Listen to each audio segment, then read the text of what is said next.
نہ چاہ کر اس نے دوسری جوڑی بنائی اور شہزادی کے محل کی طرف دوڑا۔ شہزادی کو موچی پر بہت غصہ آ رہا تھا کہ اس نے اتنی دیر لگا دی۔ موچی کو دیکھ کر اسے اطمینان ہوا اور اپنے سینے پر ہونے کا سامان نکالا اور جوتے پر چاندی کے تاروں سے کڑھائی کی اور ہیرے موتی ٹانکے۔ سوداگر کے بیٹے نے بھی دوسرا جوتا نکالا اور جیسا جیسا شہزادی کرتی جاتی تھی بالکل ویسا ہی اس نے کیا۔ جوتوں کا جوڑا تیار ہو گیا۔ کام ختم کر کے شہزادی مسکرائی۔ دیکھوں گی شہزادہ کل کیا کارنامہ دکھاتا ہے۔ سوداگر کا بیٹا واپس گھر لوٹا، اپنے ٹوپی اور جوتے چھپائے اور سو گیا۔ دوسرے دن اس نے شہزادے کو جگایا، اسے جوتا دیا اور کہا، یہ ہے جواب شہزادی کے سوال کا۔ شہزادہ نہا دھو کر اچھے کپڑے پہن کر شہزادی کے پاس پہنچا۔ محل میں پہلے سے تمام مہمان جمع تھے اور شہزادے کے آنے کا انتظار کر رہے تھے۔ جیسے ہی شہزادہ پہنچا موسیقی بجنے لگی۔ تمام لوگ اپنی اپنی جگہوں سے اٹھ کھڑے ہو گئے۔ شہزادی نے ایک جوتا نکالا جو قیمتی ہیرے جواہرات سے جگمگ کر رہا تھا۔ اس نے جوتا پاؤں میں پہنا اور مسکرا کر شہزادے سے بولی، کیا خیال ہے؟ آپ کا بہت ہی خوبصورت جوتا ہے، لیکن جوڑی نہیں ہے، صرف ایک ہی ہے۔ شہزادے نے کہا، بالکل ٹھیک فرماتی ہو، بہت ہی اچھا جوتا ہے، لیکن جوڑی نہ ہونے کی وجہ سے بیکار ہے۔ لگتا ہے کہ مجھے آپ کو یہ جوڑا تحفے میں دینا پڑے گا۔ یہ کہہ کر ویسا ہی دوسرا جوتا نکالا اور شہزادی کو پیش کیا۔ تمام مہمانوں نے گرم جوشی سے تالیاں بجائی اور کہا، بہت خوب، شہزادہ اس قابل ہے کہ شہزادی کے ساتھ شادی کر سکے۔ ابھی زیادہ خوش نہ ہو، شہزادہ میرا ایک اور مسئلے کا حل تلاش کرے، تب دیکھا جائے گا۔ شہزادی نے کہا۔ شہزادہ پہلے سے زیادہ پریشان اور رنج زدہ گھر لوٹا۔ سوداگر کے بیٹے نے مسئلہ پوچھا اور شہزادے سے کہا، آرام سے سو جاؤ، صبح کے ارادے شام کے ارادوں سے بہتر ہوتے ہیں۔ شہزادہ آرام کرنے چلا گیا۔ سوداگر کے بیٹے نے جادو کی ٹوپی اوڑھی، جادو کے جوتے پہنے اور شہزادی کی خوابگاہ میں پہنچ گیا۔ شہزادی نے اپنی وفادار ملازمہ کو بلایا اور کہا کہ شاہی مرغی خانے میں جا کر ایک مادہ بطخ لے آؤ۔ سوداگر کا بیٹا بھی ملازمہ کے پیچھے پیچھے مرغی خانے میں گیا۔ ملازمہ نے ایک مادہ بطخ کو پکڑا اور چل پڑی۔ سوداگر کے بیٹے نے ویسا ہی ایک نر لیا۔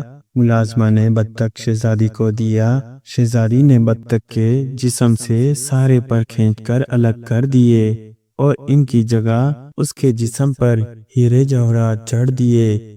سوداگر کے بیٹے نے بھی ویسا ہی کیا۔ دوسرے دن شہزادی نے تمام مہمانوں کے سامنے اپنا بطخ چھوڑا اور شہزادے سے پوچھا کہ کیا تم نے میری پہلی بوجھ لی ہے؟ بالکل بوجھ لی، اور فوراً ہی ویسی ہی بطخ کو چھوڑا اور کہا کہ اس کا جوڑ یہ ہے۔ تمام مہمان خوشی اور حیرت سے چیخ پڑے، ابھی خوشی کا موقع دور ہے، ابھی شہزادہ میری تیسری پہلی پوچھے گا۔ شام کو شہزادہ پہلے سے بھی زیادہ غم زدہ اور پریشان گھر لوٹا۔ سوداگر کے بیٹے نے کہا کہ شہزادے پریشان نہ ہو، جاؤ آرام کرو، صبح کے فیصلے شام کے فیصلوں سے بہتر ہوتے ہیں۔ شہزادہ آرام کرنے چلا گیا۔ سوداگر کے بیٹے نے جادوئی ٹوپی اور جوتے پہنے فوراً شہزادی کے خوابگاہ میں پہنچ گیا۔ شہزادی نیلے سمندر پر جانے کی تیاری کر رہی تھی، ساتھ ہی ساتھ سوداگر کا بیٹا بھی تھا۔ وہ بگھی میں بیٹھی اور گھوڑے کو سر پر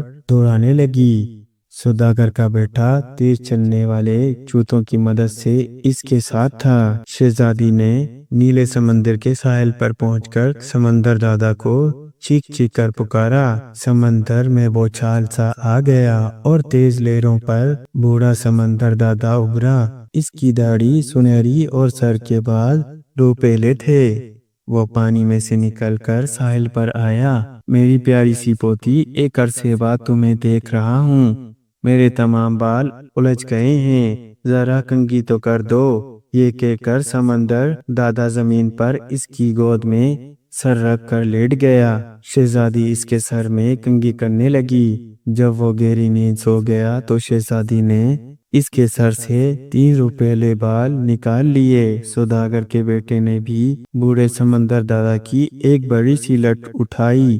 دادا تکلیف سے چیخ پڑا اور شہزادی پر ناراض ہونے لگا۔ شہزادی نے اس سے معافی مانگی اور کہا کہ بہت عرصے بعد کنگھی کر رہی ہوں، اس لیے تکلیف ہو رہی ہے۔ بوڑھا دوبارہ سو گیا تو شہزادی نے اس کی داڑھی میں سے آہستہ سے 3 سنہری بال اکھاڑ لیے۔ سوداگر کے بیٹے نے بڑے میاں کی داڑھی ہی اکھاڑ لی۔ بڑے میاں تکلیف سے چیخ اٹھے اور سمندر میں چھلانگ لگا دی۔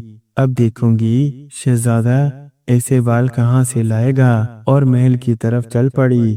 دوسرے دن محل میں تمام مہمان جمع تھے۔ شہزادہ بھی وقت پر پہنچ گیا۔ شہزادی نے شہزادے کو 3 سنہری اور 3 روپیلے بال دکھائے اور کہا، کیا کبھی تم نے ایسے بالوں والی حسینہ دیکھی ہے؟ شہزادے نے جواب دیا، یہ کون سی خاص بات ہے؟ یہ کہہ کر ایک بڑی سی لٹ سنہری بالوں کی اور 1 روپیلے بالوں کی شہزادی کو دے دی اور کہا، یہ تحفہ میری طرف سے لے لو۔ شہزادی کو ایک دم غصہ آ گیا۔ وہ اپنی خوابگاہ میں چلی گئی۔ اس نے اپنی جادو کی کتاب نکالی اور اس میں دیکھنے لگی کہ تمام پہیلیاں شہزادے نے خود بوجھی ہیں یا کسی اور نے اس کی مدد کی ہے۔ کتاب میں اس نے دیکھا کہ تمام پہیلیاں بوجھنے میں شہزادے کے ملازم سوداگر کے بیٹے نے مدد کی ہے۔ وہ واپس حال میں آئی اور کہنے لگی، اپنے سب سے قریبی ملازم کو میرے پاس بھیجو۔ میرے قریبی ملازم تو 13 ہیں، اس کو بھیجو جو سوداگر کا بیٹا ہے۔ وہ سب کے سب سوداگر کے بیٹے ہیں۔ اچھا، اگر ایسا ہے تو سب کو یہاں بلواؤ، میں تمہاری مدد کے بغیر اصل کو پکڑ لوں گی۔ شہزادی نے حکم دیا۔ چنانچہ شہزادے کے 12 کے 12 ہم شکل، ہم عمر، ہم قد اور ہم آواز ملازم محل میں داخل ہو گئے۔ تم میں سے کون بڑا ہے؟ شہزادی نے ان سے پوچھا۔ میں بڑا ہوں۔ شہزادی نے محسوس کیا کہ اس مسئلے کا حل آسان نہیں۔ اس نے حکم دیا کہ ان سب کے لیے شربت لاؤ۔ 11 عام گلاسوں میں شربت لایا گیا، مگر 12واں گلاس سونے کا تھا۔ انہیں جب شربت پیش کیا گیا تو وہ سب سونے کے گلاس پر ٹوٹ پڑے۔ سب نے کہا، میں اس گلاس سے پیوں گا۔ چنانچہ ان میں سے کوئی بھی شربت نہ پی سکا اور سارا شربت گر گیا۔ شہزادی نے سوچا کہ اس طرح تو وہ اصل ملازم کا پتہ کبھی نہ چلا سکے گی۔ اس نے حکم دیا کہ تمام ملازموں کو خوب اچھی طرح کھانا کھلایا جائے اور محل میں ان کے سونے کا انتظام کیا جائے۔ رات کو جب وہ سب ہم شکل اچھی طرح کھانا کھا چکے اور گہری نیند میں سو گئے تو شہزادی نے اپنی جادو کی کتاب کی مدد سے اصل سوداگر کے بیٹے کا پتہ لگایا اور اس کی ایک قلم کے بال کنپٹی پر سے کاٹ لیے تاکہ صبح اسے پھانسی دی جا سکے۔ صبح سویرے جب سوداگر کا بیٹا اٹھا اور آئینے میں اپنی شکل دیکھی تو اس کی ایک قلم کٹی ہوئی تھی۔ اس نے اپنے تمام ہم شکلوں کو جگایا اور کہا کہ جلدی سے وہ بھی اپنی وہی قلم کاٹ لے جو اس کی کٹی ہوئی تھی۔ تھوڑی ہی دیر بعد شہزادی کمرے میں آئی اور دیکھا کہ سب کی قلمیں صاف ہیں۔ وہ مایوس ہو گئی اور جادو کی کتاب کو آگ میں پھینک دیا۔ اب اس کے پاس سوا شہزادے سے شادی کر لے اور کوئی راستہ نہ تھا۔ شادی خوب دھوم دھام سے ہوئی۔ 3 دن تک تمام سلطنت میں شادی کی خوشیاں منائی گئی۔ دعوتیں ختم ہوئی تو شہزادے نے اپنی دلہن کے ساتھ اپنے ملک واپس جانے کا ارادہ کیا۔ اس نے اپنے ملازموں کو پہلے روانہ کر دیا۔ 13 ہم شکل شہر کے باہر آتے ہی قالین پر بیٹھے اور اڑنے لگے۔ جنگل میں وہ اسی جگہ پر پہنچے جہاں انہوں نے اپنے گھوڑے چھوڑے تھے۔ زمین پر اترتے ہی سوداگر کے بیٹے نے اپنے ساتھیوں سے کہا کہ سب اپنے گھوڑے ایک جگہ لے آئیں، میں ابھی آتا ہوں۔ یہ کہہ کر وہ گھنے جنگل میں اسی جگہ پہنچا جہاں اسے تینوں جادو کی چیزیں ملی تھی۔ ابھی وہاں وہ پہنچا ہی تھا کہ ایک طرف سے ایک بوڑھے کو دوڑ کر آتے دیکھا۔ سوداگر کے بیٹے نے اسے اڑنے والی قالین دے دی۔ تھوڑی دیر بعد دوسرا بوڑھا دوڑتا ہوا آیا، اسے جادو کی ٹوپی مل گئی اور آخر میں آنے والے کو تیز چلنے والے جوتے دیے گئے۔ پھر وہ واپس آیا تو اس کے سب ساتھی گھوڑوں کو تیار کر چکے تھے۔ اس کا بھی گھوڑا تیار تھا، وہ واپس اپنے ملک کی طرف چل پڑے۔ وہ سیدھا شہزادی کی خدمت میں حاضر ہوا اور تمام قصہ سنا دیا۔ شہزادی بہت خوش ہوئی کہ اس کے بھائی نے شادی کر لی۔ شہزادی نے سوداگر کے بیٹے سے پوچھا، اس کام کا تمہیں کیا معاوضہ دیا جائے؟ تو اس نے جواب دیا کہ مجھے دوبارہ کال کوٹڑی میں بند کر دیا جائے۔ شہزادی نے بہت کوشش کی کہ وہ کچھ اور مانگ لے، مگر سوداگر کا بیٹا نہ مانا۔ آخر اسے دوبارہ کال کوٹڑی میں ڈال دیا گیا۔ کچھ عرصے بعد شہزادہ اپنے ملک پہنچا، یہاں شادی کی خوشیاں دوبارہ منائی گئی۔ پھر شہزادے نے پوچھا، کہاں ہے میرا وفادار ملازم؟ وہ سوداگر کا بیٹا کال کوٹری میں بند ہے، جواب ملا۔ وہ کال کوٹری میں کیوں بند ہے؟ اسے کس نے کال کوٹری میں بند کرنے کا حکم دیا ہے؟ شہزادہ غصے سے گرجا۔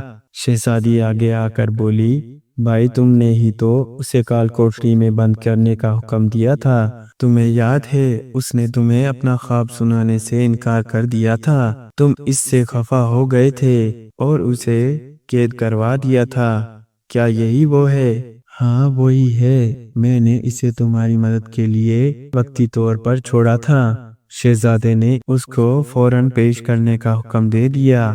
جیسے ہی سوداگر کا بیٹا سامنے آیا، شہزادہ اس سے لپٹ گیا اور اپنی غلطی کی معافی مانگنے لگا۔ سوداگر کے بیٹے نے کہا، جو کچھ میرے ساتھ ہوا اور جو کچھ میں نے آپ کے ساتھ کیا، یہی سب کچھ تو میں نے خواب میں دیکھا تھا، اسی لیے میں نے اپنا خواب آپ کو نہیں بتایا۔ شہزادے نے اسے انعام و اکرام سے نوازا، اسے اپنی حکومت میں ایک بڑا عہدہ دیا اور اپنے محل میں ہی رہنے کے لیے جگہ دے دی۔ سوداگر کے بیٹے نے اپنے والد اور بھائی کو بھی اپنے پاس بلوا لیا اور سب مل کر ہنسی خوشی رہنے لگے۔